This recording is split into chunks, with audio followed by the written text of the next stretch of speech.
Majesty, and welcome now to Shout Out Wednesday. Post a comment or ask a question on YouTube or the Mothership on a Wednesday. I'll do my best to shout back or answer 1 week later. Well, sunny and childlike or childish today for the royalty of the zodiac, both are possible. The moon is in Sagittarius, so emotionally you are highlighted on personal dreams. I imagine President Obama is still feeling really good today. However, the moon is squaring two different opposing planets, which I call a Bermuda Triangle. It means fears will bubble up today. We're going to have to follow and process fears.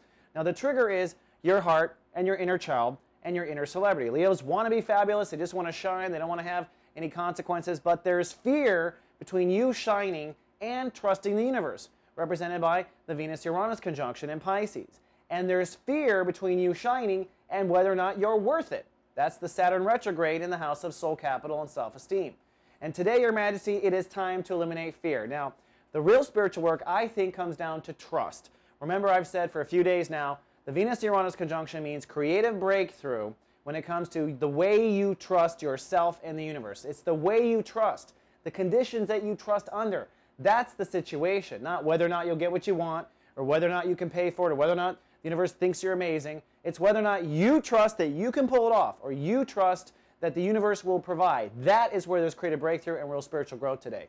Then finally, for our shout out, I'm looking for it on the board. JanShan48 on YouTube asked the question, how does a Leo deal with the fact of the karma around choices they make and it affecting other people's lives?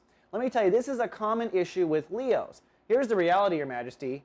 You're not responsible for anyone else's life. No matter what your decisions are, everyone lives in a state of free will. And sometimes Leos get a little bit too on themselves, okay, and assume that because they have such an influence, because they are such a celebrity, because they do have so much power, that if someone makes a wrong decision somewhere, it's their fault. Unless you actually put their hands on the wheel and made them drive off the cliff or made them do something specifically, unless you are a murderer, unless you didn't take away their free will, it is not your responsibility. You are but one voice out there that had an influence in their lives, and it comes down to their choice and free will at the end when it comes to karma. Their life, their choice, their free will. Hope that helps, Chan Chan. All right, that's all I have for Wednesday. I'll see you tomorrow with more. Live, love, be. So